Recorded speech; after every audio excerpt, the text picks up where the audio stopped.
बिस्मिल्लाहिर्रहमानिर्रहीम, अस्सलाम वालेकुम, good morning and welcome to morning at home. Viewers, आज का हमारा जो टॉपिक है कुछ ऐसा सा है कि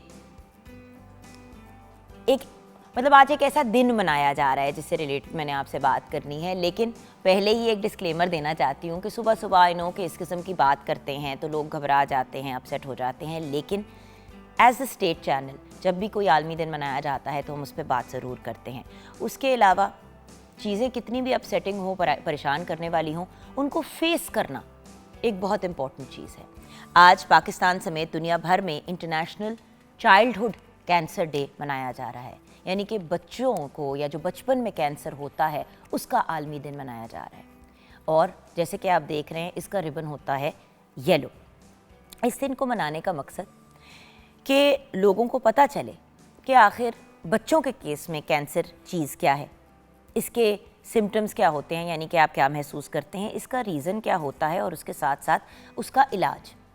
और सबसे बड़ी चीज़ जिसकी अवेयरनेस हर फोरम पे देने की कोशिश की जा रही है वो ये है कि अगर खुदा न खास्ता बच्चे का कैंसर डायग्नोज हो जाए तो ये बहुत से डॉक्टर्स ने इस प्लेटफॉर्म पे ही आके बात की है। ऑन्कोलॉजिस्ट ने कहा है, बच्चों के डॉक्टरों ने कहा है, पीडियाट्रिशियंस ने कहा है, कैंसर स्पेशलिस्ट ने कहा है कि जी कैंसर अगर बच्चों में अर्ली स्टेज पे पकड़ा जाए या बच्चों में कैंसर अगर डायग्नोज हो जाए तो 90% से ज़्यादा चांस है बच्चे के बचने का और 100% रिकवरी का। सो व्यूअर्स, अगर खुदा न खास्ता किसी के घर में किसी के बच्चे का कैंसर डायग्नोज हो जाता है तो फ़ौरन इलाज स्टार्ट करें। घबराना नहीं है, परेशान नहीं होना, क्योंकि ये एक ऐसी चीज़ है जिसका बड़ी आसानी से इलाज ढूंढा जाता है, specially in the case of children. बड़ों के केस में तो फिर भी अगर 3rd 4th स्टेज पे हो तो प्रॉब्लम हो जाती है। हमने तो बच्चों के केस में देखा है कि 4th स्टेज कैंसर से बच्चे वापस आए हैं और फुली रिकवर किए, और अल्लाह का शुक्र है कि उसके बाद कैंसर वापस भी नहीं आया। सो प्लीज़, अगर बच्चों के केस में खुदा न खास्ता कैंसर डायग्नोज हो जाता है तो बर वक्त, बच्चों के लिए ये एक बड़ी बीमारी ज़रूर है लेकिन इसका इलाज पॉसिबल है। और क्योंकि ये छोटी बीमारी नहीं है तो अगर हम ये कहें कि यार इसको हम इग्नोर कर लेंगे तो ठीक हो जाएगा, देखिए खांसी ज़ुकाम तो है नहीं जो उसने खुद ही रिकवर हो जाना है। और बहुत सी ऐसी बीमारियां हैं जिनमें खांसी होती है, जैसे कि टीबी, ट्यूबरकुलोसिस, उसका भी 3 से 6 महीने का इलाज होता है तो फिर उससे जान छूटती है। तो देखिए, अगर ट्यूबरकुलोसिस का इलाज बंदा 3-3, 6-6 महीने दवाइयाँ लेके बाकी सारी चीज़ें करके करता है तो कैंसर का इलाज भी देखिए 3 से 6 महीने में। बच्चों के केस में मैंने ऐसे बहुत से बच्चे देखे जिनका अगर अर्ली स्टेजेस में डिटेक्ट हो तो 3 to 6 मंथ्स में उनकी रिकवरी हो जाती है, और ऐसे बच्चे जिनका सीरियस केस भी होता है तो वो लिटरली साल डेढ़ के अंदर बिल्कुल एक नॉर्मल ज़िंदगी गुजार सकते हैं। बच्चों के अंदर एक्चुअली क़ुव्वत मुदाफ़ियत और उनकी फ़िज़िकल स्ट्रेंथ इस किस्म की होती है कि बच्चों के लिए रिकवर करना आसान होता है। यंग होते हैं, बॉडी का इतना वेयर एंड टेयर नहीं हुआ होता, सो रिकवरी की तरफ जाना ज़रा आसान होता है। और बच्चों की एक और बड़ी प्यारी बात होती है कि मोटिवेट हो जाते हैं, रिजिलियंट होते हैं। वो मौत, अल्लाह माफ़ी दे, मौत के बारे में सोचते ही नहीं हैं। वो यही सोच रहे होते हैं कि हाँ बीमार है, ठीक हो जाएंगे। सो कोऑपरेट भी करते हैं बच्चे, लेकिन उसके लिए घर वालों का एक सोबर और एक रिलैक्स स्टेट ऑफ माइंड होना और उनका ये यकीन होना कि हमारा बच्चा ठीक हो जाएगा, और उसको भी कॉन्फिडेंस देना और मोटिवेट करना बहुत ज़रूरी चीज़ है। व्यूअर्स, तकलीफ़ दे इलाज है, लंबा इलाज है, लेकिन इलाज पॉसिबल है। सो आज पाकिस्तान समेत दुनिया भर में childhood cancer day, international childhood cancer day मनाया जा रहा है। सो इस दिन की मुनासबत से आज आपको इन्फॉर्म भी करना था, आगाही भी देनी थी, और आपसे रिक्वेस्ट भी करना था कि प्लीज़ अगर बच्चों में कभी भी कोई ऐसी एबनॉर्मैलिटी फील हो, बच्चे थके थके रहते हैं, कोई अजीब ब्लीडिंग का कोई इशू हो जाए, कोई भी ऐसी चीज़ हो जो नॉर्मल से हट के हो, तो फ़ौरन से पहले डॉक्टर से रुजू करें। और अगर डॉक्टर कहता है कि जी ये टेस्ट कराने हैं तो वो टेस्ट ज़रूर कराएं। व्यूअर्स, तशख़ीस के बग़ैर कैंसर का नहीं पता चलता, सिर्फ सिम्टम्स के ऊपर नहीं बंदा जा सकता। सो प्रॉपर तशख़ीस करा के उसका एक मेडिकल ट्रीटमेंट डेवलप करना। और viewers, private hospital, private public hospital and then उसके अलावा गवर्नमेंट हॉस्पिटल्स, हर जगह जो है कैंसर के इलाज की फैसिलिटीज़ होती हैं अवेलेबल। आपने जौन सी भी ट्रीटमेंट का इंतखाब करना है आप कर सकते हैं। And as you know, cancer hospitals भी हैं पाकिस्तान में, एक नहीं अब तो काफ़ी हैं।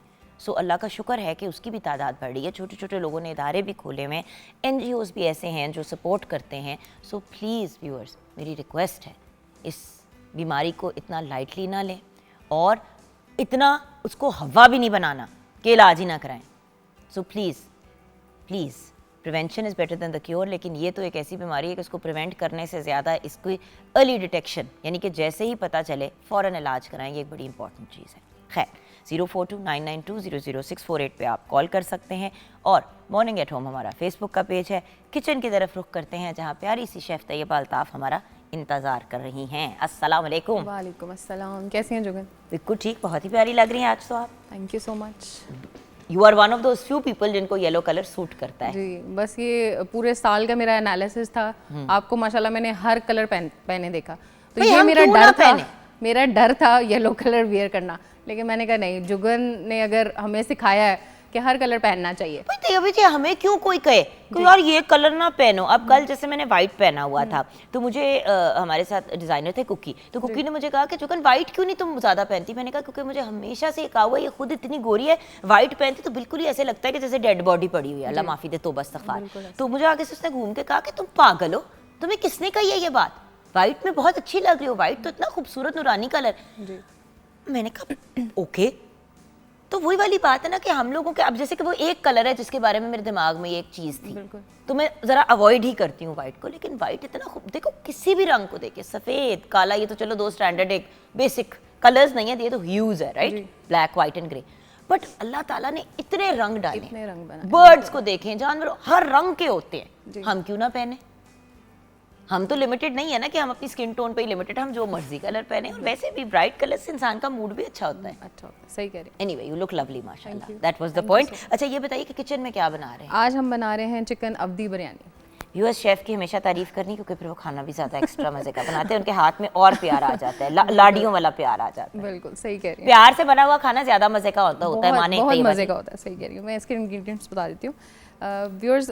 चिकन अवधी बिरयानी के लिए हमें चाहिए मुर्गा गोश्त 1 किलो, चावल 1 किलो, नमक हस्बे जायका, सुर्ख मिर्च पाउडर 1 खाने का चम्मच, दड़ा मिर्च 1 खाने का चम्मच, काली मिर्च 1 चाय का चम्मच, धनिया पाउडर 1 चाय का चम्मच, तेज़ पत्ता 3 से 4 अदद, लौंग 3 से 4 अदद, दालचीनी 1 से 2 अदद, सब्ज़ इलायची 4 से 5 अदद, बड़ी इलायची 1 से 2 अदद, दही 1 कप, टमाटर आधा किलो, प्याज 1 कप, अदरक लहसुन की पेस्ट 1 खाने का चम्मच, जायफल आधा चाय का चम्मच, जावित्री आधा चाय का चम्मच, हल्दी आधा चाय का चम्मच, क्रीम आधा कप, धनिया साबुत आधा चाय का चम्मच, ज़ीरा 1 चाय का चम्मच, अरके गुलाब 2 से 3 कतरे और केवड़ा 2 से 3 कतरे, हरा धनिया, हरी मिर्च और लीमू जो है वो हम गार्निश के लिए इस्तेमाल करेंगे। इसकी रेसिपी मैं आपको बता देती हूँ। चिकन जो है उसको हमने सबसे पहले कुक करना है, और उसके लिए हम क्या करेंगे, जो चीज़ें इसको अवधी बिरयानी बनाएंगे या आम बिरयानी से जो है वो डिफरेंट होगी, तो उसके लिए हम सबसे पहला स्टेप क्या करेंगे कि जब हम प्याज ब्राउन करेंगे, प्याज ब्राउन करके हम उसको निकाल लेंगे एक प्लेट में, और उसके बाद हम उसमें चिकन और जितने हमारे साबुत गरम मसाला है वो उसमें हम ऐड कर देंगे, ताकि उसका जो फ्लेवर और खुशबू है वो ऑयल के अंदर जो है वो आ जाए। उसके बाद हम इसमें अदरक लहसुन की पेस्ट, जब चिकन का कलर चेंज होगा तो अदरक लहसुन की पेस्ट ऐड करेंगे, टमाटर ऐड करेंगे, और उसके साथ जितने मैंने आपको स्पाइसेस लिखवाए हुए मसाले वो हम ऐड करके, दही ऐड करके इसको अच्छे से कुक कर लेंगे। जिस वक्त हमारा चिकन जो है बिरयानी का बिल्कुल रेडी हो जाएगा, लास्ट में हम इसमें क्रीम ऐड करके इसको एक साइड पे रखेंगे। हम चावल बॉईल करेंगे और फिर सिंपली जिस तरह हम बिरयानी की तह लगाते हैं, तो वो तह लगा के एंड में जो है हम उसमें केवड़ा और अरके गुलाब जो है वो ऐड करके गार्निश करके इसको हम दम लगा देंगे। ये रेगुलर बिरयानी से डिफरेंट है बिल्कुल। हमारे जो थे ना मुगलई जो कुजीन है, या हमारे जो बादशाह थे, वो बड़े शौकीन होते थे खानों के, और फिर जो आपके किचन में जो स्टाफ है उनको भी डर होता था कि अगर खाना ना अच्छा बना तो क्या हमारा बनेगा, तो वो सज़ा के खौफ से ना वो वेरिएशंस करते रहते थे। तो इसमें आप देखें जिस तरह क्रीम ऐड हो रही है, तो इसीलिए हमारे शेफ भी मज़े का खाना बनाते हैं। मैं अपने आप को बादशाह नहीं बुला रही, बादशाह इधर कोई और है जी। तो इस तरह की वेरिएशंस होती रहती थी। बता दो कि बादशाह कौन है जी? हमारे एक अहमद हाशमी हैं, वो खाने के बड़े ही शौकीन हैं, तो वो हमारे सेट के वो बादशाह, राइट? बिल्कुल राइट। हाँ जी। तो ये इंशाल्लाह हम बना रहे हैं आज, रेसिपी देखते हैं। अच्छा, वो आपने, मेरा एक बड़ा फेवरेट शेर है मिर्ज़ा गालिब का, खैर उनकी तो हर चीज़ ही बहुत ही खूबसूरत है लिखी हुई, लेकिन आपने वो शेर सुना होगा, ये न थी हमारी किस्मत के विसाल यार होता, जी जी, कर और जीतते रहते यही इंतज़ार। बिल्कुल। तो this is one of my favourite शेर, या मतलब वो। और अगर बात करें मिर्ज़ा गालिब की, तो आपका असल नाम एक्चुअली असदुल्ला ख़ान गालिब था। आज मिर्ज़ा गालिब की डेथ एनिवर्सरी है। और मिर्ज़ा गालिब आगरा में पैदा हुए। आपका असल नाम मिर्ज़ा अब्दुल्ला बेग ख़ान और गालिब आपका पेन नेम यानी कि आपका तखल्लुस था। बहुत ही छोटी उम्र पे आपने पोइट्री करनी शुरू की, लिखना शुरू किया। उर्दू और पर्शियन पोइट्री में आप बहुत महारत रखते थे और आपने अपनी ज़िंदगी में बहुत सी हंड्रेड्स ऑफ गज़लें लिखी। मुग़ल एम्परर्स की जानिब से आपको जो है बहुत से टाइटल्स भी दिए गए, क्योंकि मुग़ल एम्परर्स भी आपसे बहुत इम्प्रेस्ड है। बात कर रहे हैं मुग़लई, तो मैंने कहा उस तरफ हम ज़रा उस डायरेक्शन में निकले।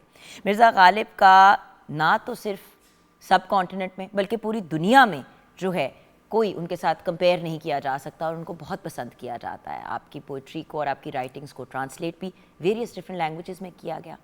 दुआ है कि अल्लाह पाक मिर्ज़ा गालिब के दर्जात को बुलंद फरमाए, आमीन। तो आज हम उनको याद करते हुए ब्रेक की तरफ जा रहे हैं। सो ऑल द पीपल जो मिर्ज़ा गालिब की पोइट्री को कोट कर रहे होते हैं, उनके अशार पेश कर रहे होते हैं, उन्हें कहूँगी कि ये चीज़ें भी जाननी ज़रूरी है कि आप पैदा कब हुए, आप इस दुनिया से रुखसत कब हुए, ये भी तो चीज़ें मैटर करती हैं ना। सो छोटी सी ब्रेक की तरफ जाएंगे। ब्रेक के बाद जब वापस आएंगे तो आज हम बात करेंगे हेल्थ के पॉइंट ऑफ व्यू से, दिल के अमराज से रिलेटेड। और फिर आज एक बड़ा ही स्पेशल हमने आप लोगों के लिए शो का अपने सेकंड हाफ में रखा है, बच्चों के फैशन शो, तो वो भी हम करेंगे लेकिन ब्रेक के बाद।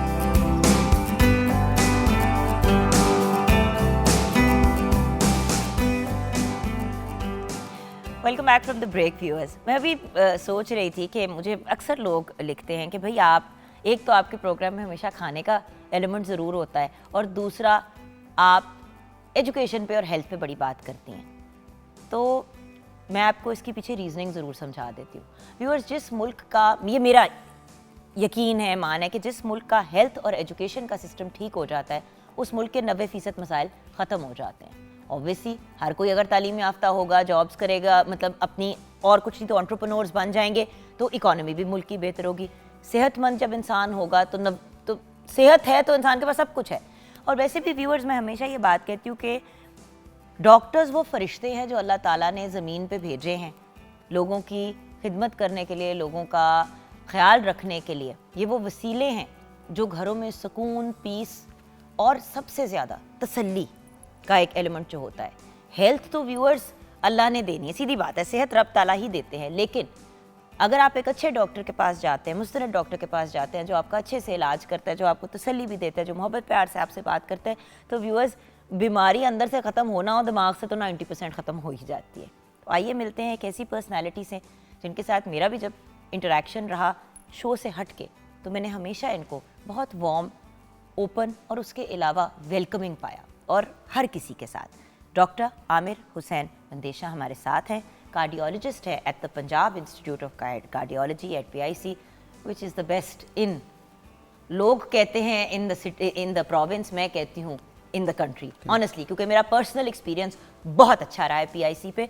अस्सलाम वालेकुम डॉक्टर साहब। वालेकुम सलाम, बहुत शुक्रिया आपने मदऊ किया। और आपको तो डॉक्टर साहब ऑन एंड ऑफ तंग करते ही रहते हैं, हमें जब मौका मिलता है तो हम आपको ज़रूर बॉदर करते हैं, आप वक्त निकाल लेते हैं, थैंक यू सो मच। कल बिल्कुल आई नो हमने नोटिस भी बिल्कुल आपको नहीं दिया, लास्ट मिनट पे कहा। असल में कल बैठे बैठे मैं यही बात कर रही थी कि मैं पिछले दिनों हमारे जानने वालों में किसी की अम्मी के दिल में स्टंट डला, बहुत परेशान थे, घबराए हुए थे। फिर एक दो और लोग हैं, मतलब दिल के अमराज डॉक्टर साहब ऐसे पॉप अप कर रहे हैं, आजकल ज़्यादा हो रहे हैं या जनरली बढ़े हुए हैं? सबसे पहले तो हमें सर्कमस्टांस बता देना कि मसला क्या है। देखें, हर बंदा या कैंसर या हार्ट? एक्चुअली पूरी दुनिया में दिल की बीमारी बढ़ी है, लेकिन पाकिस्तान और बिलखसूस बड़े शहरों में जो है इसने आलमोस्ट वबा की शक्ल इख्तियार कर ली है। हमारा जो टर्नओवर है पिछले 20 साल में अगर हम देखें तो हम जिस तरह से कार्डियोलॉजी को देख रहे हैं, जहां हम 3 डॉक्टर ड्यूटी करते थे, अब हम 30 भी हों तो मरीज़ों का रश ख़त्म नहीं हो रहा। और जहां एक 24 घंटे में हमारे पास 100 पेशेंट आता था, अब वो जाके 3,500 पे चला गया, और 800 की एमरजेंसी है, 700 की हमारी डेली। और शायद यहाँ आने का मतलब ना सिर्फ कि आपने टीवी पे बैठना, ये एजुकेशन है जो कि सोसाइटी तक जानी चाहिए और लोगों तक ये पैगाम जाना चाहिए कि इसकी वजह क्या है, कि आखिर दिल के अमराज क्यों इतना ज़्यादा बढ़ रहे हैं। एग्जैक्टली। तो डॉक्टर साहब, कौन से कॉमन हार्ट प्रॉब्लम्स हैं, इन सब की तरफ बढ़ते हैं, लेकिन पहले सबसे जो ज़रूरी बात है वो कर लेते हैं कि ये क्यों बढ़ रहे हैं। हाँ जी, इसमें जो मेजर काज है वो पूरी दुनिया में कहीं यंग पेशेंट को हार्ट अटैक हो तो मुआशरे में एक अजीब सा भूचाल आ जाता है कि 20-25 साल वाले बंदे को हार्ट अटैक हो गया। और यहाँ पे अब जो कॉमन पेशेंट हमारे पास आ रहे हैं वो यंग हैं, और उसकी जो मेजर रीज़न है वो स्मोकिंग है, वो शुगर है, और वो आपका जो है वो ब्लड प्रेशर का Unhealthy कंट्रोल ना होना, lifestyle। और खाने के साथ जो इन्वायरमेंटल पोल्यूशन है और स्ट्रेस है, ये मेजर कंट्रीब्यूएंट है। और खाने के अंदर ख़ास तौर पे जब हम देखते हैं, हम फैशन समझते हैं कि हमने खाना बाहर से खाया है। नहीं डॉक्टर साहब, आई एम सॉरी, पहले मुझे लगता था फैशन है, अब लोगों ने बीमारी इसको है ये। कन्वीनियंस का और बीमारी बना लिया है इसको, ये लाइफस्टाइल चॉइस। जिस तरह स्मोकिंग एक बीमारी है, लोग कहते हैं कि जी स्मोकिंग, अगर आप स्मोकर हैं तो आपका इलाज किया जाता है, आपकी ट्रीटमेंट की जाती है ताकि आपकी स्मोकिंग छुड़ाएं, इसमें जो- राइट, क्रॉनिक केसेस में। Yes, yes। तो खाने, ये भी लोग ऐसे क्रॉनिक हो गए हैं कि सिर्फ फास्ट फूड खाते हैं। हम इंटरव्यू करते हैं ख़ास तौर पे जब यंग पेशेंट आए तो कि आखिर कौन सी रीज़न बनी है, कोई रिस्क फैक्टर नहीं होगा, क्या है जी, उसकी माँ बताती है कि हमारा नाश्ता घर में नहीं बनता, हम बाहर से खाते हैं, और हलवा पूरी खाएंगे वहाँ पे, हलवा वो पूरी, निहारी, जो नान चीज़ें चने, easy मिलती हैं। निहारी, इस तरह की चीज़ें। और इवन वो चीज़ें घर में अगर आप बनाएं, अच्छी क्वालिटी का घी इस्तेमाल करें तो प्रॉब्लम नहीं है। जो बाहर एक बिज़नेसमैन आपको घी इस्तेमाल करके देता है, मैं बड़े अफसोस से कहता हूँ कि अभी मेरे लिए ये शॉकिंग है, मैं 25 साल हो गया हेल्थ के अंदर, कि मुख्तलिफ घरों के अंदर, बड़ी बड़ी बिल्डिंग्स के अंदर कड़ा रखे हुए हैं उन्होंने बड़े बड़े, और जानवरों की अंतरियाँ उनके अंदर, मुर्गी और बकरों की और बड़े जानवर की, और उसको बॉयल करते हैं और उसमें से चर्बी नितार के बाहर जो मुख्तलिफ कंपनीज़ के डिब्बे हैं उनके अंदर डाल के वो आपके बारबेक्यू पे लगा रहे हैं, आपके नान के ऊपर लगा रहे हैं, और आपके जो मुख्तलिफ खाने उनके अंदर वो डाल क्या रहे हैं। गलाजत। तो और अब- बाय द वे, अगर ये काम सही प्योरिफाइड तरीके से भी कर रहे हो तो चलो, फिर भी चलो, ये कहते हैं एनिमल scientific फैट नहीं है, इट्स नॉट साइंटिफिक। लेकिन डॉक्टर साहब आप सोचें कि गंदी गंदी बेसमेंटों में गाड़ी, पार्किंग लॉट्स में भी ये मामला चल रहा है, और वो गंदे गंदे देजकियां और कनिस्तर, पता नहीं। और उसमें जो सबसे बड़ा फैक्टर है, ठीक है कि स्टेट फेल हो गई है, गवर्नमेंट कर नहीं पा रही, इदारे नहीं पकड़ पा रहे, हम सारे बुरे हैं, चलो हम सारे बुरे हैं, हम मानते हैं। हम जो कंट्रीब्यूट करते हैं कि देखिए नुकसान वहाँ से शुरू होता है जब मैं खुद को इस रिस्क पे डालता हूँ कि मैं उस कारोबारी बंदे के सामने जाके बैठ जाता हूँ कि मुझे कुछ खाने को दो, और वो आपको जहर दे रहा होता है जिसका हमें अंदाज़ा ही नहीं होता कि हम खा क्या रहे हैं। तो इसलिए जब तक ये खाने वाला मामला ठीक नहीं होगा तो ये वबा ठीक नहीं होनी।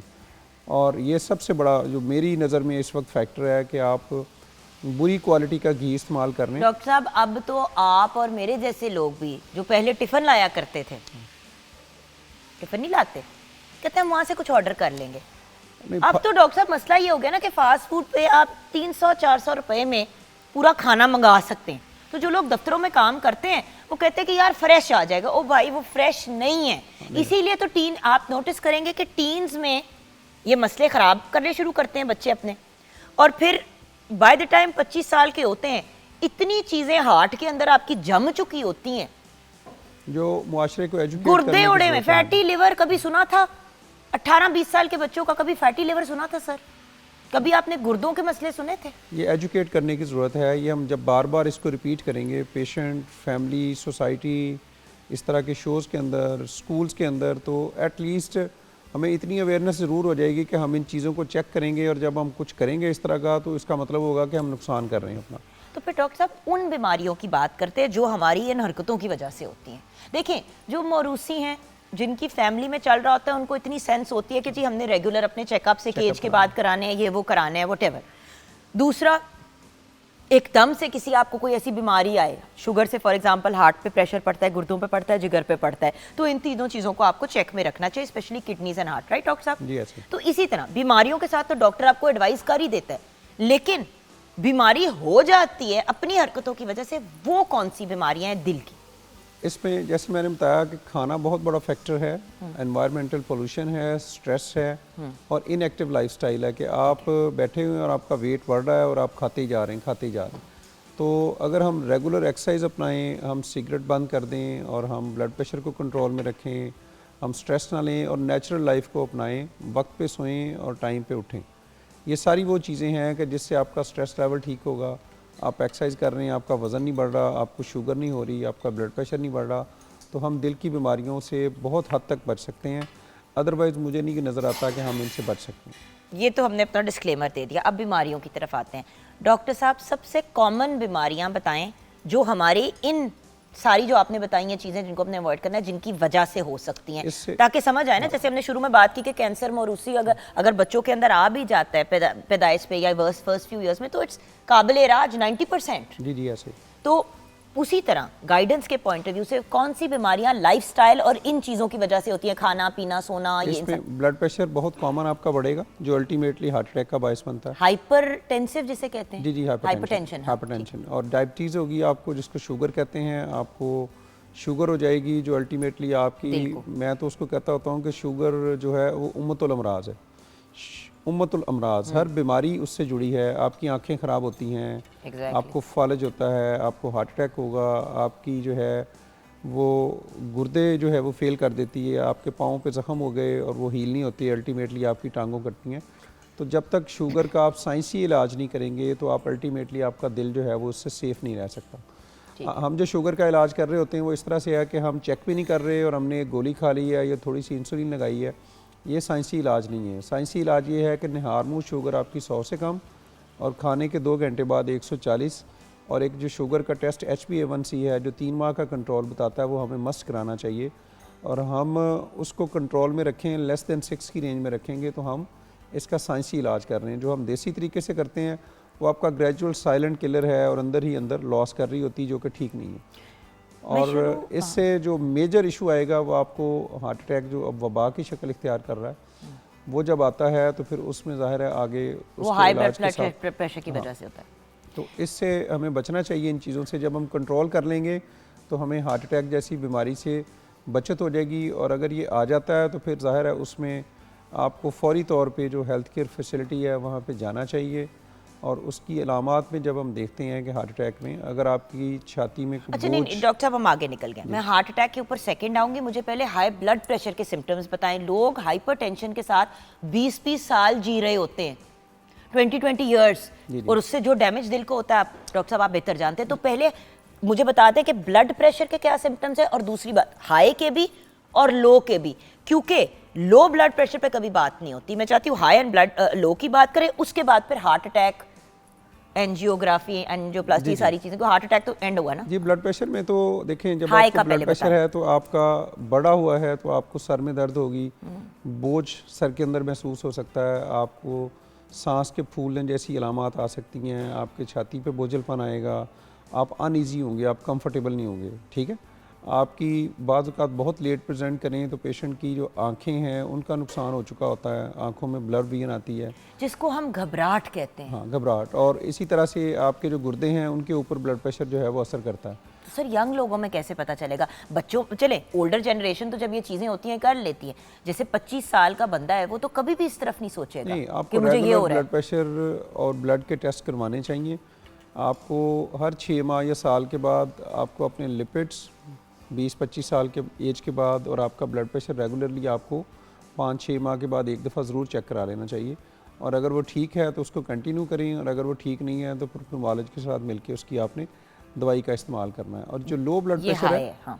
जो लो ब्लड प्रेशर है वो आम तौर पे जब आपकी डाइट वगैरह ठीक नहीं है, आप खा पी कम रहे हैं, या आपको कोई दिल की बीमारी है, इस शक्ल में लो होता है। आम तौर पे लो ब्लड प्रेशर होता नहीं है, अल्लाह ताला ने अगर हो जी, क्योंकि ऐसे केसेस आते हैं जहाँ पे कंसिस्टेंटली लो ब्लड प्रेशर होता है। जिस तरह डॉक्टर साहब मेरा, सीरियसली आप अभी मेरा ब्लड प्रेशर ले लें, मेरा 90-60 नॉर्मल है ब्लड प्रेशर, और जब मेरी तबीयत ज़रा सी डाउन होती है डॉक्टर साहब मेरा इतना लो चला जाता है कि मुझसे आंखें भी नहीं खोली जाती। आपकी अगर इनटेक अच्छी है, आप खाना पीना ठीक रखें, और अगर कभी इस तरह से हो तो आप कोई भी शिकंजवी वगैरह बना के या फ्रेश जूस ले लेंगे, ORS, उससे बेहतर हो जाएंगे आप, Right. इससे आप बेहतर हो जाएंगे।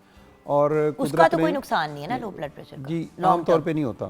आप लो ब्लड प्रेशर अगर बीमारी से है या बहुत ज़्यादा लो हो गया, लेस दैन 90 ऊपर वाला चला गया, या मीन आपका ब्लड प्रेशर 70 से कम हो गया, तो उससे आपको मसाइल आते हैं। अदरवाइज़ अगर आप सेहतमंद इंसान हैं तो कोई ऐसी बात नहीं होती, और इससे घबराने की ज़रूरत नहीं है। अल्लाह ताला ने इंसान के जिस्म में ये एक नेचुरल सिस्टम रखा हुआ है कि आपका जिस्म अगर 90 भी ब्लड प्रेशर है आपका ऊपर वाला, या 100 भी है, तो उसके मुताबिक एक्लिमेटाइज हो जाता है। बट नॉर्मल ब्लड प्रेशर जो है वो ऊपर वाला जो है 120/80, और अगर ऊपर वाली रेंज हम देखें तो 100 तक अगर भी नॉर्मल है। 135/85 तक है तो ये नॉर्मल रेंज है। जब इससे बढ़ता है तो उसको फिर हम हाइपरटेंशन की कैटेगरीज के अंदर लेके जाते हैं। ठीक है। और एक बहुत मिसकंसेप्ट है कि ब्लड प्रेशर हो गया तो इसको अभी अगले 2 घंटे में ठीक करना है। मिसाल के तौर पे कोई स्ट्रेस आ गया है, कोई लड़ाई झगड़ा हो गया है, तो एक नेचुरल रिस्पॉन्स है कि ब्लड प्रेशर ने बढ़ना है। जी। तो उसमें अब ये समझाते हैं कि इसको हमने over the period of 6 to 8 weeks हमने नॉर्मल लेके आना है। फौरी तौर पे जो ब्लड प्रेशर कम करना है, इसकी बहुत कम इंडिकेशंस हैं।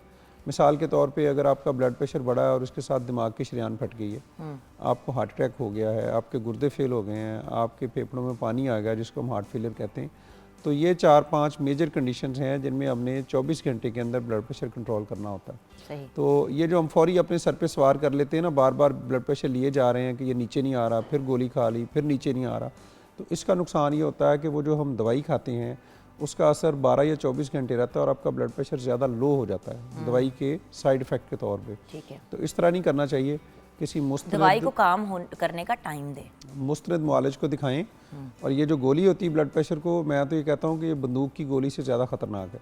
अगर आप बार बार ले रहे हैं ये आपका नुकसान करेगी। Without any prescription, without doctor advice, इसको आप बार बार अपने किसी भी स्ट्रेस मैनेजमेंट के तौर पे ना लें। अगर आप स्ट्रेस में हैं तो आप साथ एंग्जियोलिटिक, आप रिलैक्स होने वाली कोई दवाई लें। आप परेशानी के लिए कोई इलाज अपना करें ताकि आपका ब्लड प्रेशर नॉर्मल की तरफ जाए। अच्छा डॉक्टर साहब, कोलेस्ट्रॉल, मैं जब छोटी होती थी, इवन अंटिल 10 years ago, हाँ कोलेस्ट्रॉल हो गया। भाई कोलेस्ट्रॉल जिंदगी आपकी बॉडी की एक नॉर्मल चीज़ है। तो मुझे पता है कि वो LDL, HDL वो सारे टर्म्स होते हैं, बट मैं क्योंकि कोलेस्ट्रॉल की टर्म बड़ी कॉमन यूज़ की जाती है, बच्चों में देखा जा रहा है आजकल डॉक्टर साहब कि कोलेस्ट्रॉल जो है, जो अच्छा वाला है वो नॉर्मल है और बुरा कोलेस्ट्रॉल इतना बढ़ा हुआ है, और ये ज़्यादातर हम ज़रा हेल्दियर बच्चों में देखते हैं। फैमिलियल होता है और दूसरा ईटिंग हैबिट्स जो हैं। जो 80% कोलेस्ट्रॉल बनता है वो आपके अंदर है, जो 20% लेते हैं वो हम बाहर से ले रहे हैं।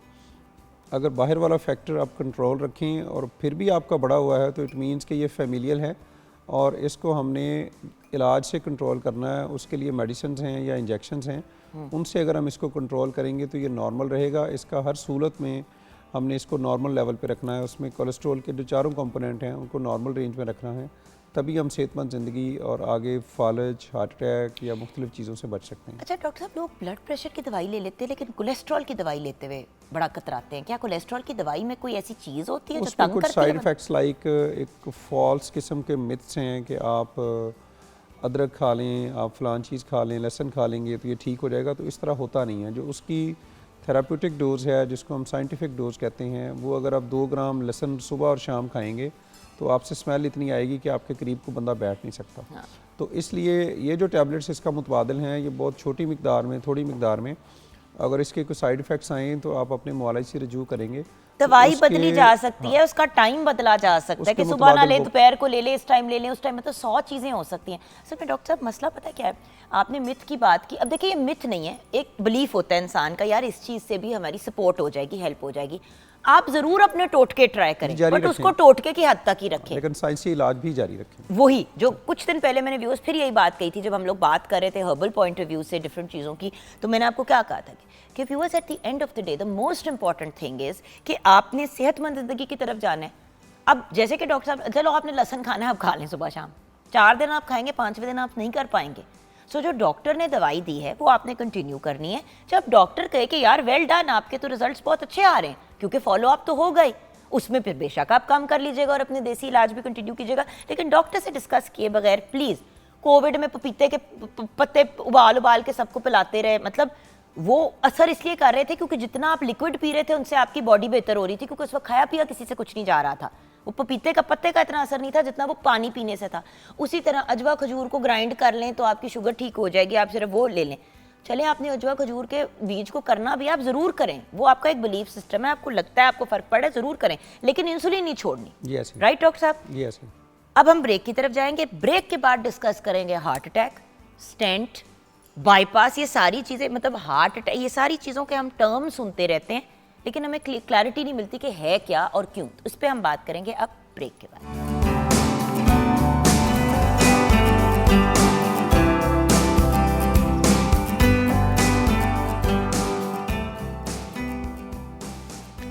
Viewers welcome back. एक ऐसी टर्म है, एक ऐसी बात है जो अक्सर लोग कहते हैं कि हाल ऐसी बात ना करो यार, मुझे हार्ट अटैक हो जाएगा। है तुमने मुझे डरा दिया, मुझे लगा मुझे हार्ट अटैक हो जाएगा। हार्ट अटैक का वर्ड इतना कॉमनली यूज़ किया जाता है लेकिन एक्चुअली एक बड़ी सीरियस चीज़ है हार्ट अटैक हमला, यानी आपकी बॉडी ही अपने दिल के ऊपर हमला कर रही होती है टाइप चीज़, राइट डॉक्टर साहब? जी ऐसे तो हार्ट अटैक अब हमें बताएं कि क्या है, और हार्ट अटैक के बाद फिर क्या क्या चीज़ें की जा सकती हैं कि ये फिर ना हो? हार्ट अटैक को देखें, इसका फौरी सुनते ही आपके अंदर खौफ आता है कि हार्ट अटैक हो गया है, और उसकी रीज़न जो है, अगर आपका टाइम पे इलाज ना करें और फौरी तौर पे इसको आप ट्रीट ना करें तो इससे मौत होने का रिस्क होता है, जो सबसे बड़ा प्रॉब्लम है। इसी वजह से देखें इसका खौफ भी ज़्यादा है। और हार्ट अटैक इस चीज़ को कहते हैं कि आपको कोई इस तरह की Symptoms, हाँ जी। इलामात हों, मिसाल के तौर पे आपको छाती में दर्द हुई है, आपके कंधे भारी हो गए हैं, आपका इधर से गला पकड़ा गया है, या आपके जबड़ों में बोझलपन आया है, आपका अनयूजुअल, हाँ जी, अगर आप रेस्ट पे बैठे हैं, खाना खाया है या वॉक कर रहे हैं और आपको चलने से अगर आपकी छाती पकड़ी जाती है, इधर बोझलपन आए या इधर आपके पेन रेडिएट होकर जाती है छाती से ऊपर की तरफ, तो ये दिल की अलामात की एक मेन वजह है। और अनयूजुअल अगर आपको स्वेटिंग हो गई है बैठे बैठे या चलते हुए, आपका अचानक से सांस फूल गया है, तो ये दिल के अटैक की अलामात होती हैं। और आम तौर पे हार्ट अटैक जिसको हम कहते हैं, मायोकार्डियल इन्फार्क्शन या मेजर हार्ट अटैक जिसको कहते हैं, उसमें फ़ौरी तौर पे हमें रेस्क्यू को बुलाएं and you should stop walking, आप रेस्ट करें और फ़ौरी तौर पे आपके करीब तरीन जहाँ दिल की सहूलत मुयसर है वहाँ पे जाना चाहिए।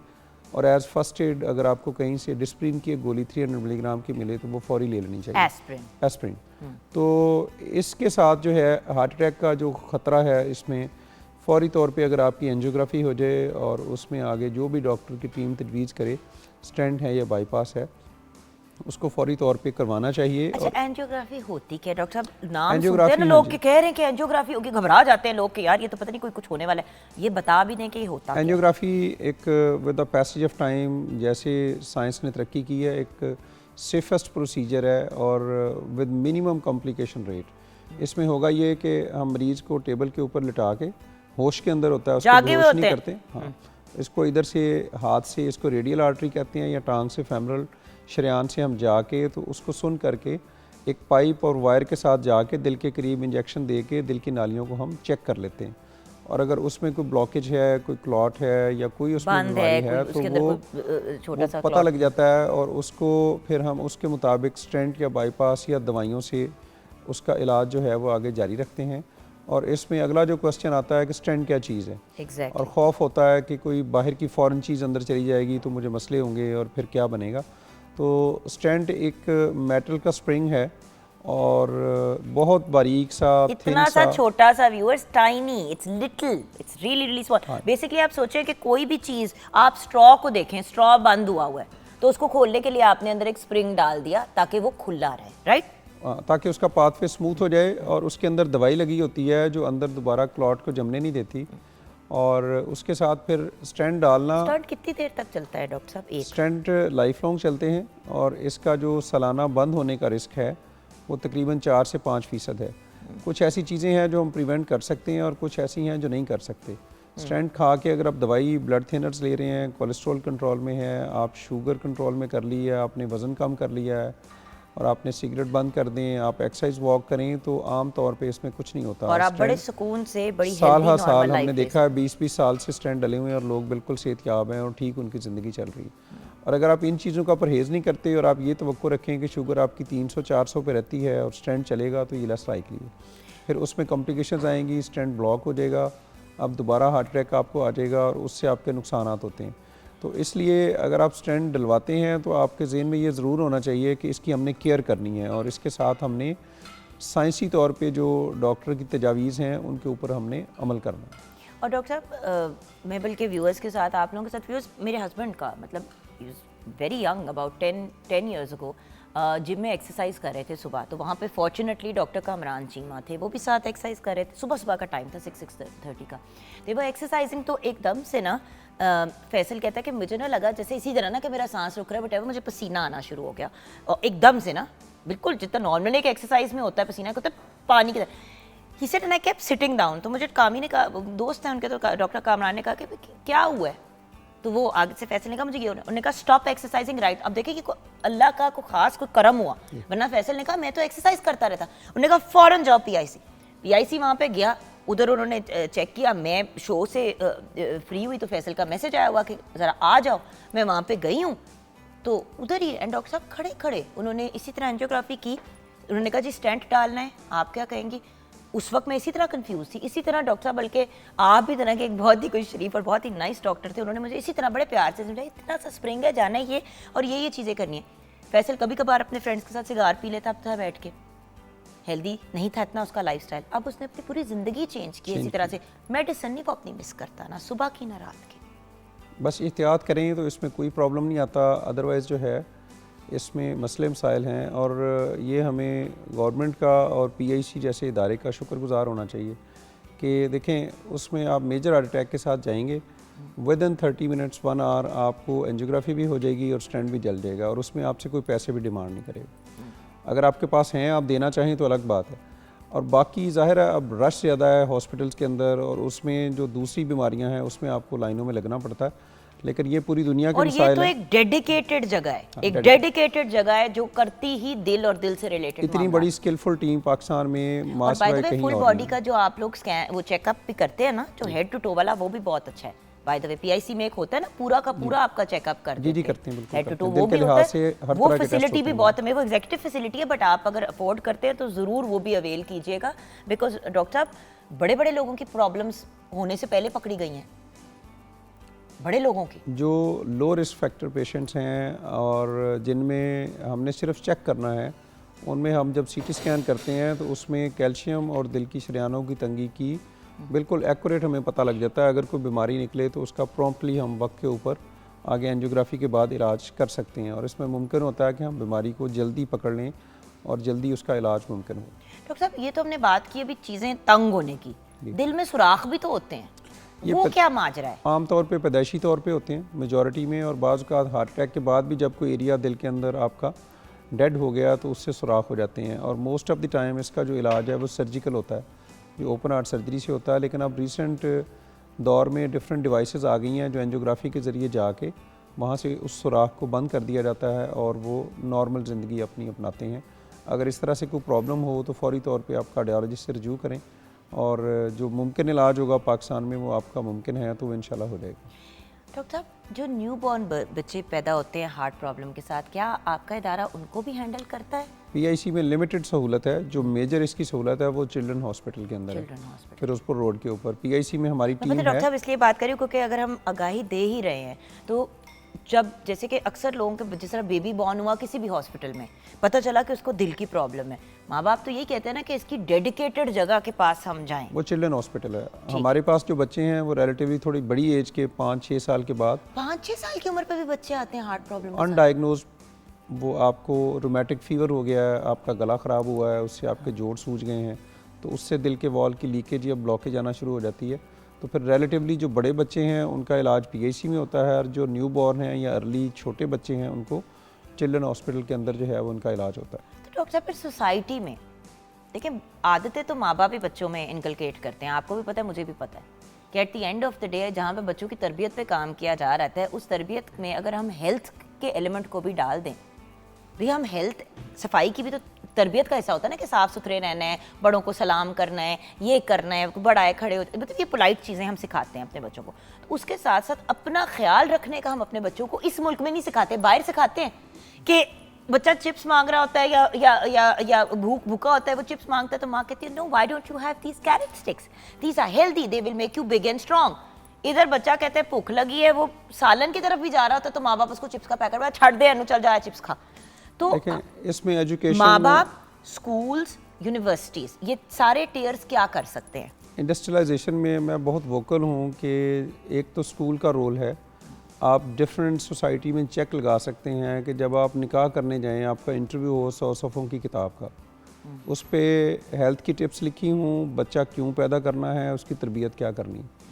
अब हम सिर्फ बच्चे पैदा करते हैं, ये हमारा अलमिया है। एक हमने 3 मरले का मकान बनाना होता है मरने से पहले, और एक हमने 10 बच्चे पैदा करने हैं, और हमें ये नहीं पता कि हम उनको पैदा क्यों कर रहे हैं। और यही वजह है कि जो रैम्पेंट ग्रोथ है, जो आप ये बर्गर, पिज़्ज़े, शवारमे, म्यूनीज़, चीज़ और बाहर की आप बुरी बुरी चीज़ें, नहारियाँ खाते हैं और ultimately you and up in disaster. देखिए डॉक्टर साहब, मैं इधर आपकी बच्चों वाली बात पे, देखिए व्यूअर्स, हम में से कोई ये नहीं कह रहा कि आप बच्चे ना पैदा करें, अल्लाह ताला की बहुत बड़ी एक ये नेमत है और ब्लेसिंग है, ये हम बिल्कुल नहीं कह रहे। मैं ये इसलिए बात क्लियर करना चाहती हूँ, अक्सर लोग कहते हैं कि क्या मतलब अगर हैं ऑलरेडी तो क्या करें। भाई अगर हो चुके हैं तो अल्लाह उनको ज़िंदगी दे, सेहत दे, और तालीम बहुत इंपॉर्टेंट है। अगर आपने तरबियत उनकी करें। मैं अभी डॉक्टर साहब अगर 10 बच्चे पैदा कर लूँ, मेरे हस्बैंड भी काम करते हैं, मैं भी काम करती हूँ, हमारी अच्छी अर्निंग है, लेकिन हम बच्चों को वो ज़िंदगी की क्वालिटी और मेयार नहीं, क्योंकि देखिए हर बच्चे की एक एक्सपेंस भी तो होता है ना। सेहतमंद मुआशरे के लिए माँ बाप का रोल और स्कूल का रोल, हमारे पास तो देखें वो पेशेंट बन के आता है, हार्ट अटैक हो गया या दिल की तकलीफ़ हो गई, उसके बाद आए हैं। उससे बचने के जितने भी अवामिल हैं वो स्कूल एजुकेशन और घरों के अंदर जब तक हम बच्चों को ट्यून नहीं करेंगे, बच्चे को जब तक ये पता नहीं होगा कि ये बुरा है और ये अच्छा है, तब तक आपके मामलात और सेहत के मामलात ठीक नहीं रह सकते। सो डॉक्टर साहब, what is your final message to our viewers? आप हमारे व्यूअर्स को क्या गाइडेंस देना चाहते हैं? सेहतमंद ज़िंदगी अपनाएं और वर्जिश करें और सिगरेट नोशी इज्तनाब करें, शुगर का कंट्रोल करें, ब्लड प्रेशर को आप कंट्रोल में रखें, और आप बाज़ार के बाहर के खाने कम से कम खाएं, और अगर खाने नागुज़ीर हैं तो जो क्वालिटी की कोई अच्छी जगह है जहाँ पे आपको इत्मीनान है कि ये चीज़ें आप खा सकते हैं। और अगर दिल की अलामात आपको हो गई हैं तो फ़ौरी तौर पे आप रेस्क्यू को बुला के आप दिल का जो करीबी तरीन सेंटर है उसके साथ आप मशवरा करें और उसका इलाज जल्द से जल्द करें। और अगर इलाज आपका हो गया तो उस मेहनत को ज़ाया ना करें और आप साइंसी तरीके से दवाइयाँ खाते रहें। और हमारी आपसे रिक्वेस्ट है कि इसमें इस बीमारी से लड़ने के लिए डॉक्टर्स का साथ दें, वरना शायद इसमें कामयाबी हमारे लिए बहुत मुश्किल हो जाएगी। Thank you so much doctor साहब, ब्लेस यू, खुश रहें, आबाद रहें। Brilliant doctor, cardiologist at PIC Punjab institute of cardiology, और हम इनको तंग करते रहते हैं ऑन एंड ऑफ, बट आज इस पे बात करना इसलिए भी ज़रूरी था क्योंकि व्यूअर्स मेरा तो यही पॉइंट होता है कि जो बात मैं बहुत होते हुए देख रही होती हूँ, परेशानी देख रही हूँ, मैं कोशिश करती हूँ कि स्क्रीन पे उस पर बात करें। अगर कोई ऐसी बीमारियाँ, कोई ऐसे इश्यूज़ हैं इवन हार्ट से रिलेटेड जिनके बारे में आपका कंसर्न है, अगर आप लोग लिखेंगे और हमसे रिक्वेस्ट करेंगे, हम डॉक्टर साहब को फिर तकलीफ दे देंगे कि आएँ और हमें ज़रा इस पर गाइड करें। सो व्यूअर्स, इस दुआ के साथ इस सेगमेंट को क्लोज़ करते हैं कि अल्लाह ताला सबको अपने हिफ्ज़-ओ-मान में रखे और सबको सेहतमंद ज़िंदगी अता करे, लेकिन अपना हिस्सा डालें खुदा का वास्ता है, which means be active and make and lead a healthy lifestyle. यहाँ पे ब्रेक की तरफ, ब्रेक के बाद चढ़ेंगे अपने बच्चों की तरफ जिनका फैशन शो होने वाला है।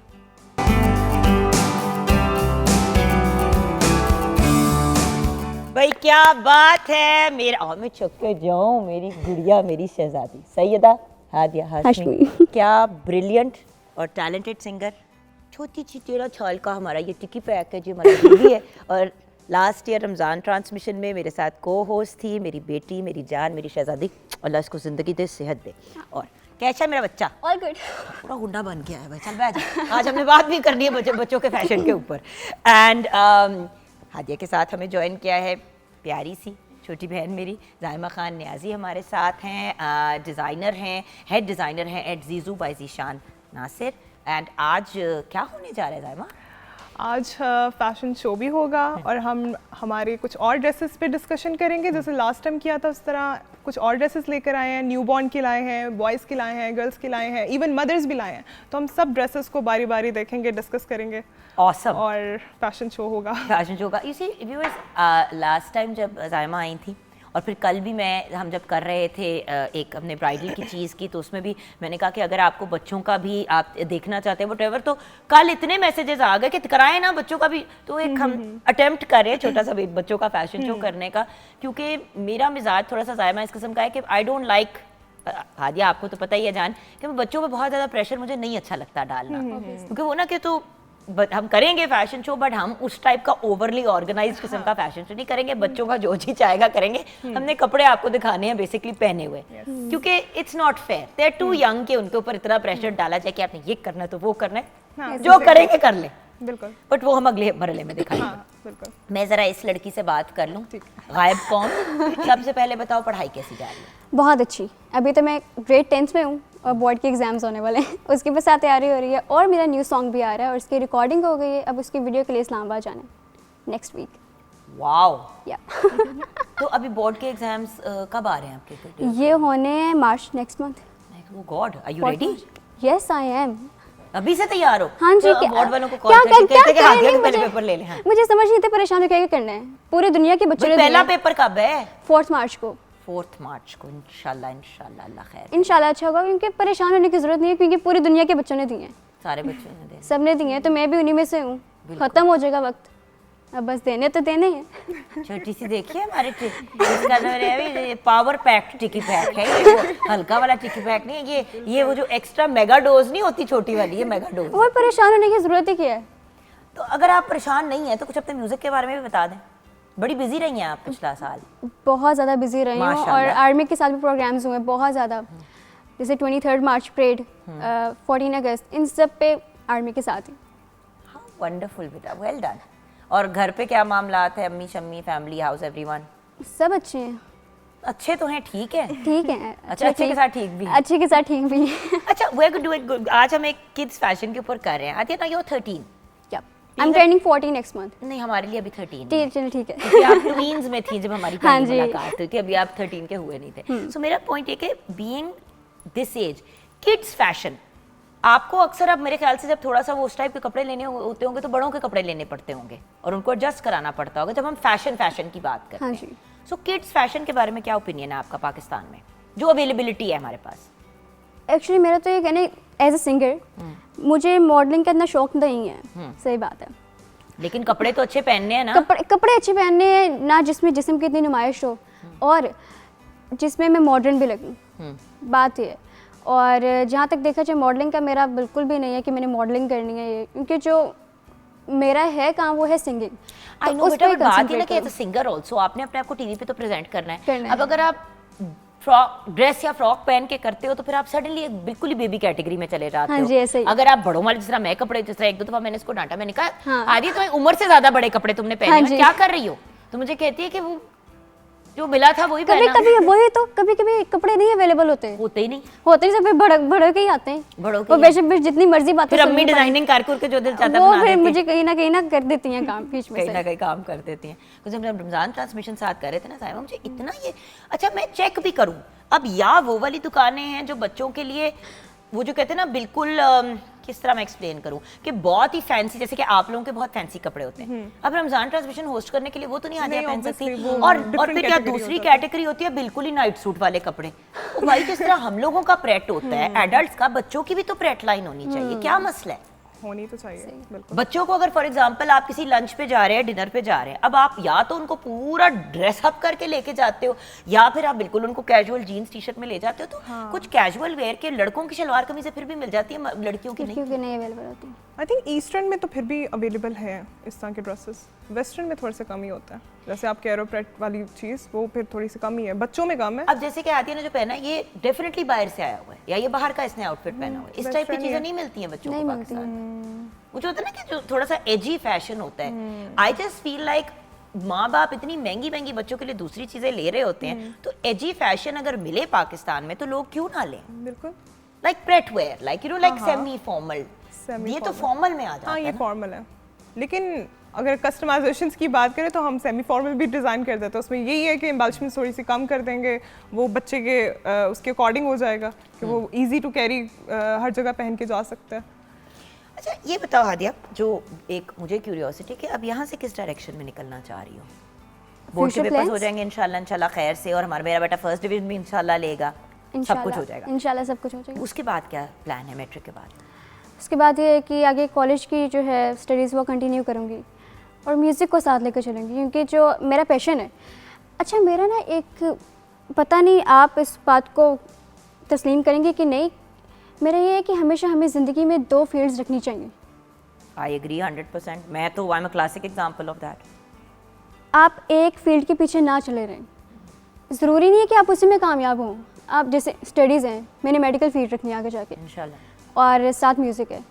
अब मुझे नहीं पता कि फ्यूचर में मैंने किस में जाके कामयाब होना है।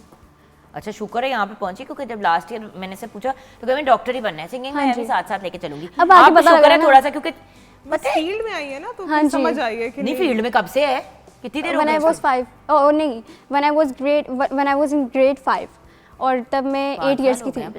नहीं ये हमारी एक मंजी हुई आर्टिस्ट हो गई है अब, इस्टेब्लिश्ड आर्टिस्ट है ये हमारी सिंगर। बट अदिया वही तो चीज़ है ना कि मुझे ये, that's what I keep wondering कि देखो इतनी मेहनत करी हो अपनी सिंगिंग के ऊपर। देखिए मेहनत तो हर कोई करता है, काफ़ी लोग हैं जिनको दुनिया में नहीं मिलती इनकी कामयाबी, वो बेचारे कब्रों में बैठे हुए हैं। नहीं बैठे तो नहीं है अब तो वो, वो चले वो लेटे हुए हैं। अगर वो बैठे हुए हैं तो ये फिर पुलिस केस वो बन है जाता कि है। वो उन बेचारों ने बड़ी मेहनत की है लेकिन नहीं कामयाब हो सके वो।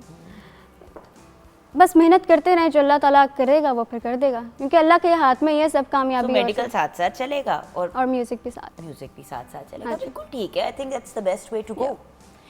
अच्छा ये बताओ कि किन जगहों पे जाके परफॉर्म करने का दिल चाहता है? समझिए मैं क्या कह रही हूँ, क्योंकि आर्टिस्ट का होता है ना कि हम लंदन में फ़लाँ जगह पे परफॉर्म करेंगे, हम फ़लाँ जगह, तो कोई ख्वाहिश है कि किसी ऐसी जगह पे जाके परफॉर्म करो जो एक गोल सेट किया हुआ है? मतलब गोल सेटिंग क्या है सिंगिंग में? जगह तो काफ़ी जगह पे कर चुकी हूँ, लेकिन जिस सिंगर के साथ करना चाहती हूँ मैं उसका बताना चाहती हूँ। अच्छा। वो मैडम आबिदा परवीन जी हैं। लेकिन मैं आपको ये भी बता दूँ, मैं पूरा रिवील नहीं करूँगी, लेकिन एक सीज़न आ रहा है उसमें मैं भी हूँ और उनका भी साथ गाना है। आपके साथ? मेरे साथ नहीं है, उस सीज़न में है। लेकिन मुझे ये खुशी है कि इतने बड़े सिंगर जो हैं वो मेरे साथ तो हैं ना, जिस सीज़न में मैं गा रही हूँ वो मेरे साथ तो गा रहे हैं ना, तो बस इसके लिए खुशी है। लेकिन मैं चाहती हूँ उनके साथ गाऊँ, बहुत बहुत ज़्यादा ख्वाहिश है मेरी। मैं आपको आबिदा जी की एक बात बताऊं, आप अगर उनको अप्रोच करोगे ना, वो ना नहीं करती। बहुत लविंग, बहुत ऐसे ही वार्म, है। बहुत नाइस लेडी हैं, इतनी अच्छी हैं। भाई देखिए इतनी अच्छी हैं तो अल्लाह ताला ने उनको इतना नवाजा है ना, खूबसूरत आवाज़ से, खूबसूरत पर्सनैलिटी से, बहुत ही प्यारी रूहानी पर्सनैलिटी हैं Abida ji. She is next level. अच्छा, who is your favourite singer? Atif Aslam. अच्छा, हर कोई ना उसकी आवाज़ में बहुत दर्द है, शर्मा के कहते हैं। मैं कहती हूँ, शर्मा क्यों रहे हो? सिर्फ यही कह रहे हो ना कि I like him as a singer. Yes. इतना तो अच्छा है कि बॉलीवुड तक पहुंचा हुआ है। माशाल्लाह। नहीं, हर बॉलीवुड क्या, हॉलीवुड के भी आर्टिस्ट के साथ उन्होंने कोलैब्स किए हुए हैं। So I mean the point is, अच्छा हु एल्स, अगर किसी मेल सिंगर के साथ गाना हो, मेल सिंगर के डुएट साथ अगर हो, तो किसके साथ गाओगी?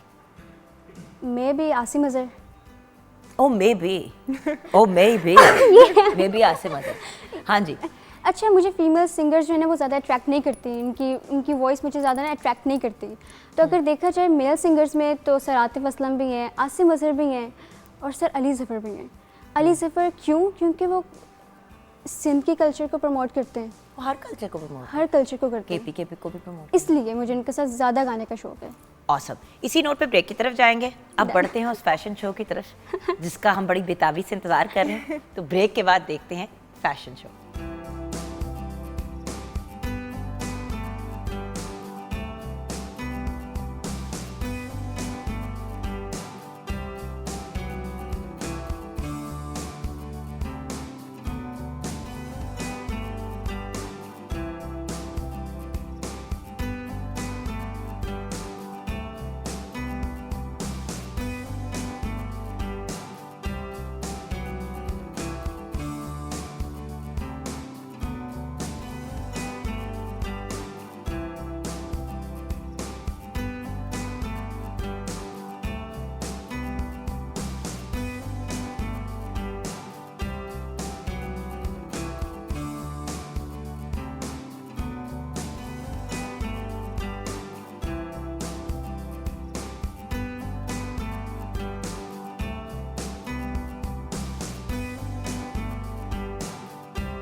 डन भाई, क्या बात है, क्या बात है, क्या ब्रिलियंट और टैलेंटेड मॉडल्स आज हमारे साथ है। ओ भाई वाह जी वाह, जैसे हम घर पे कहते हैं ना, वाह जी वाह, इट्स अ रियल वाह जी वाह moment. Beautiful beautiful beautiful young people we have with us today. हमारे साथ अयान है, हाइम है, हया है, खतीजा है और इनारा, जो अक्सर मेरी बेटी भी बन जाती हैं वेरियस डिफरेंट प्रोजेक्ट्स के अंदर, और है भी जो फुफ्फू की जान में छकड़े जाऊँ इसकी। आप भी मेरी जान हो, मैं छकड़ी, आप छाड़े मेरी जान। दिल नहीं चाह रहा चक्कियाँ काटो, दबोच के चक्कियाँ काटने को दिल चाह रहा है, मैं सदके जाऊँ माशाल्लाह। और ये इतने अच्छे लग रहे हैं कि इनको कुछ चीज़ों वाला प्यार भी नहीं कर सकते ना, सारी लुक खराब हो जाएगी।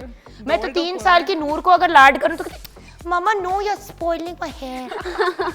मैं कहा तेरे हेयर माँ की जप्पी से ज्यादा प्यारे हैं तेरे हेयर्स। अच्छा सो ये आप लोगों के डिजाइन्स हैं। Yes, and that gorgeous, but एक किचन में भी जाती डाल देते हैं क्योंकि ब्रेक में मैंने बिरयानी खा ली, मैंने कहा दिखाएंगे हम बाद में। वेरी नाइस, नाक कान और आंखों से धुआं निकल गया मेरे। इसीलिए मैंने कहा एक छोटी सी टिप दे दूं मैं कि अगर आपको बहुत ज़्यादा स्पाइसी नहीं पसंद, क्योंकि ये होती है स्पाइसी, तो आप इसमें जो है वो लाल मिर्च पाउडर या दड़ा मिर्च जो है उसको कम कर सकते हैं, या फिर अगर ज़्यादा क्वांटिटी में बना रहे हैं तो बॉयल राइस ज़्यादा कर लीजिए। मैंने 1 किलो यूज़ किए थे, आप ½ kg और इसमें ऐड कर सकते हैं। और इसको मैं सर्व कर रही हूँ रायता और सैलड के साथ। और मैं तैयबा जी की अम्मी को एक पैगाम देना चाहती हूँ। पहले मैं बता दूँ। पहले आप बताएं। अच्छा, ऐसा था कि मैं जुगन के साथ तकरीबन मुझे काम करते हुए 1 साल हो गया पीटीवी पे। तो मुझे जो घर से डांट पड़ती है ना यूजुअली, वो ये होता है कि अम्मी ये कहती हैं कि वो बगैर कार्ड देख के अगर बोल सकती है तो तुम लोग रेसिपी कार्ड जो है वो क्यों नहीं बगैर देखे पढ़ सकते, या मतलब क्यों नहीं उसको आप लोग डिस्क्राइब कर सकते। तो ये हम ब्रेक में डिस्कस और कर रहे मैं थे। यही कह रही थी कि अम्मी को मैं डायरेक्ट कहूँगी, अस्सलाम वालेकुम अम्मी जान, I hope you are well, और आप ठीक ठाक हैं, खुश हैं, सलामत हैं, सब ठीक ठाक है। एक एक्सप्लेनेशन मैं देती हूँ इस बात की, जब भी मुझे नंबर्स या फैक्ट्स एंड फिगर्स बताने होते हैं ना, मैं हमेशा, कार्ड्स तो मेरे पास हमेशा होते हैं, मैं इसलिए मतलब कुछ ऐसे जैसा हादिया, मुझे उससे बात करने के लिए कार्ड्स की ज़रूरत है क्योंकि मैं उसको जानती हूँ पहले से। अब रेसिपी क्योंकि हर बार नहीं होती है और क्वांटिटी फ़र्क होती है, देखिए इतनी सी मिकदार बना रहे हो फ़र्क बात है, बट जब आपने क्वांटिटीज़ बतानी होती हैं तो उसमें आपको देखना पड़ता है, क्योंकि आप 500 ग्राम की जगह 50 ग्राम कह दे तो पूरी हांडी खराब हो जाएगी। तो इस वजह से हम इंसिस्ट करते हैं कि देख के पढ़ा करें, कि गलत नंबर ना बोल दें, वरना फिर लोग कंफ्यूज हो जाते हैं कि लिखा कुछ है कहा कुछ है। और हम लोग तो हंस पे, सच्ची बात है, हंस पे जायका डालने वाली कौन जी है, जी बिल्कुल, तो ऑडियंसेस के लिए तो हमें नंबर्स देने पड़ते हैं। डेफिनेटली एक स्टैंडर्ड रेसिपी देनी पड़ती है। सो मेरी दोस्त को ताने देना छोड़ दे अम्मी जान, थैंक यू, आपने बचाया मुझे। Please, she is my friend, आप उसको कुछ नहीं कह सकती है। अच्छा सो मैंने कहा ये भी एक जरूरी काम था बीच में करने का, मैं कहा अम्मी जी एवं ताने मार रहे हैं। अच्छा so can we talk about ये जो आउटफिट्स हैं, जस्ट इनका कोई नाम है, कोई टाइटल है, ये किसी थीम के हिसाब से हैं? Fairy tale theme basic. बिल्कुल थीम्स के अकॉर्डिंग ही ड्रेसेस डिजाइन होते हैं। ये जो अब इनारा ने ड्रेस पहना हुआ है, this is a mermaid cut line. आ जाओ नारा। हाँ मैं भी आ जाऊँ? आ जाओ, बेशक आ जाओ। हाँ चलें, मैंने कहा था कि हम कुछ और करेंगे, लेकिन उन्होंने इतने मजे के कपड़े पहने हैं, किस तरह ना बात करूं। हाँ। बिल्कुल। सो ये मर्मेड ड्रेस है। Yes, it's a mermaid cut line, और हमने ओवरऑल इसको नेट में बनाया हुआ है। थोड़ा एक्सपेरिमेंटल कुछ करना चाह रहे थे, तो इसलिए मैंने सोचा फुल नेट में ही करते हैं। और पर्ल्स की एम्बेलिशमेंट्स की बहुत ज़्यादा ऑब्वियसली उस पर विजिबल नहीं होती, कुछ और एम्बेलिशमेंट्स करेंगे तो वो उस तरह से विजिबल नहीं होंगी, हाँ। क्योंकि नेट के गैदर्स बहुत ज़्यादा ऐड हुए हैं। बिल्कुल। तो इसलिए हमने पर्ल्स के साथ ओवरऑल इसकी एम्बेलिशमेंट्स की हैं, ताकि वो थोड़ा सा फैंसी लुक भी दे।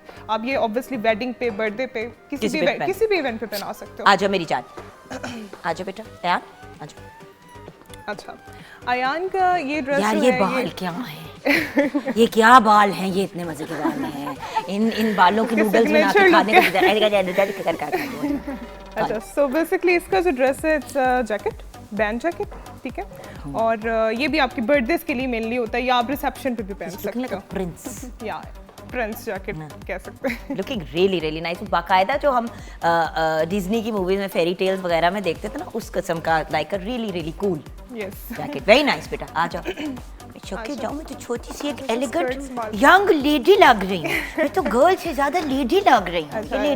इन लेडी के बारे में हमें हाँ, इसका ये है कि it's a top and skirt, top जो है हमने थोड़ा ओ नाइस, यानी कि इसको जीन्स के साथ भी पहन सकते हैं। हाँ, पैंट्स अगर के साथ। थोड़ी आपने फंकी लुक करनी हो तो। बिल्कुल। हाँ लेकिन वो ये टॉप के ऊपर हमने रफल्स ऐड किए हुए, नेट के एम्बेलिशमेंट्स ऐड किए हुए हैं, प्लीटेड बेल्ट है, इतना कुछ हो रहा था इसलिए हमने इसको पेयर अप एक सिंपल सिल्की स्कर्ट के साथ एंड किया। इसी को आप और भी मतलब टॉप्स के साथ किसी- पेयर अप कर हाँ, सकते हैं। टॉप तो भाई जिस पैंट्स तरह के साथ बड़े भी इस पहन तरह की सकते हो। लुक करते हैं तो बच्चे भी कर सकते हैं। बिल्कुल, किसी तरह भी स्टाइल किया जा सकता है। नेक्स्ट हो गया?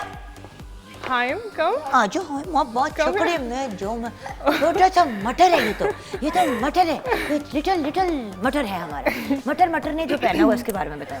हाइम का जो ड्रेस है ना, ये हमने सीक्वेंस फैब्रिक में बनाया हुआ है बिकॉज रिसेप्शन पे आपको पता है थोड़ा सा फंकी लुक होती है, फैंसी लुक अच्छी लगती है बच्चों पे, तो हमने फैब्रिक उस तरह का यूज़ किया। एंड टक्सीडो ड्रेस ब्लेजर है, अंदर टक्सीडो है, बाकी you are looking very cool, formal look.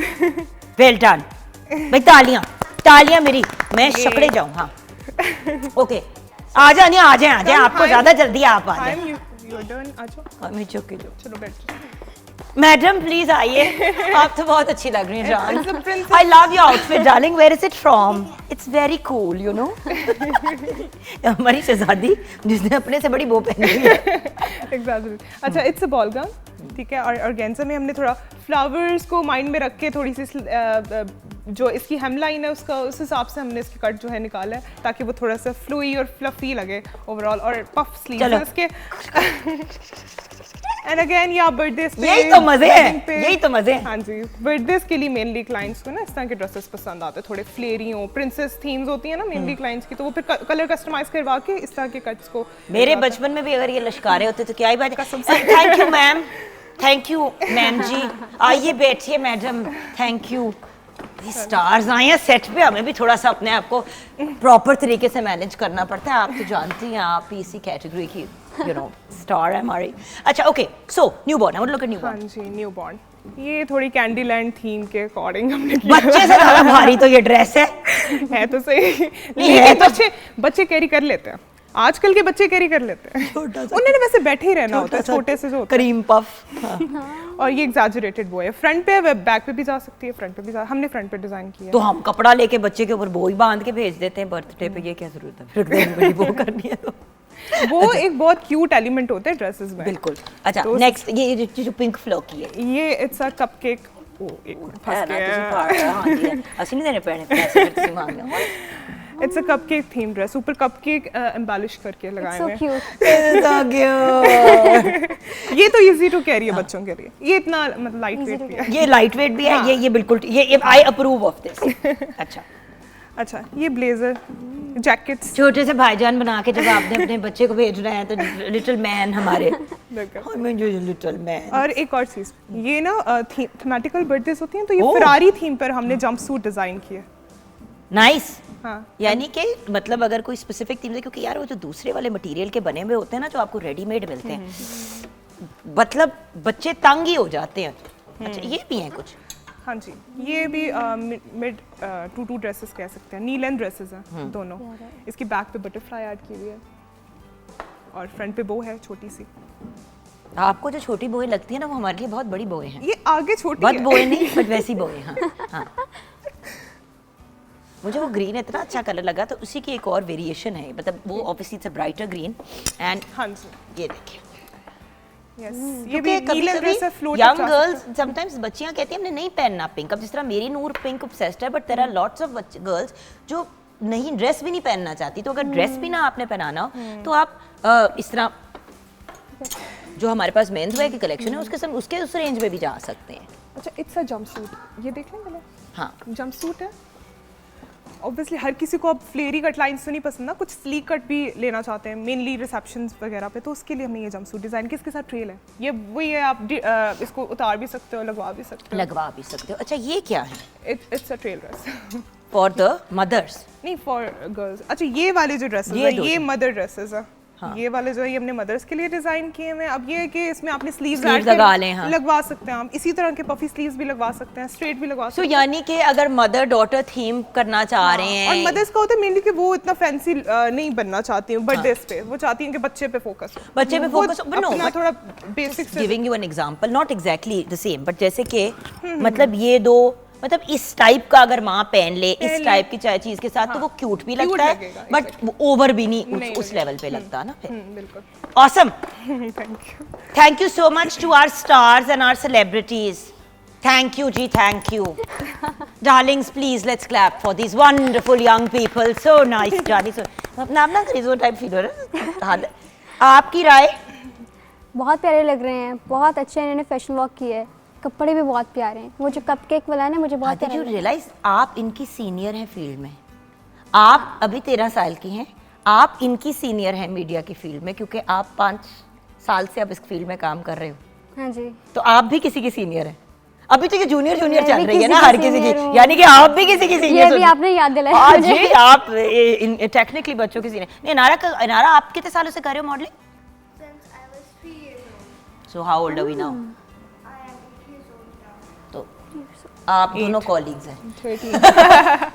But anyway, हमारे सारे ही बच्चे हसीन खूबसूरत, इनके पेरेंट्स का मैं स्पेशली शुक्रिया अदा करना चाहूँगी कि आपने हमें ट्रस्ट किया, अपने बच्चों को भेजा।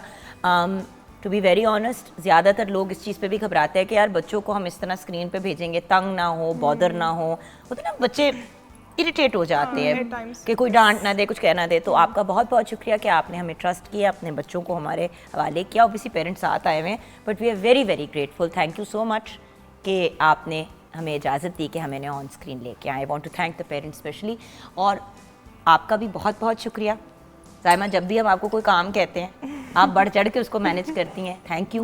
बट अब नेक्स्ट टास्क मैं आपको दे रही हूँ। क्या? हमने लड़कों की एक पूरी लाइन करेंगे और एक लड़कियों की पूरी करेंगे, राइट? लाइक बॉयज का fashion अलहदा show। फैशन शो करेंगे, गर्ल्स का अलहदा करेंगे और एंड में फिर दोनों को साथ वॉक कराएंगे पेयर्स में भी। सिबलिंग्स का भी हो सकता है ना? सिबलिंग्स का भी हो सकता है। आउटफिट्स जो होते हाँ, हैं वो उस भी- टाइप की ना उसका मजे भी की हो हम सकता नेक्स्ट है। टाइम करेंगे कि क्या क्या ऑप्शंस हो सकते हैं। ऑप्शंस बहुत बच्चों में आप बहुत एक्सपेरिमेंट्स कर सकते हो। और बात ये कि भाई maybe we can do a princess theme also where one day we do everything princess related और हम भी प्रिंसेसेस बनिए। कितनी हम क्यूट लगेंगे ना फ्रॉक यहाँ बल्कि पहन आप पहन सकते हैं हमारे ड्रेसेस। जी जी, मैं वही कह रही हूँ, आप भी पहनेंगे और मैं भी पहनूंगा, हम दोनों फ्रॉक ही पहन के घूम रहे होंगे। नो व्हाई नॉट व्यूअर्स, ये जो एक कॉन्सेप्ट है ना कि ड्रेस अगर पहना हुआ है तो वो ऑब्सीन है। वेस्टर्न कपड़ों में इंसान फुली कवर्ड हो सकता है। आप पे अब मैंने जो पहना हुआ है वो मोस्ट शलवार कमीज से ज्यादा कवरिंग है, खुला है, नीचे ट्राउजर है और कंफर्टेबल भी है। और कंफर्टेबल भी है। डिसेंट है। Anyway, thank you thank you thank you thank you to everyone. Thank you Tayyaba ji.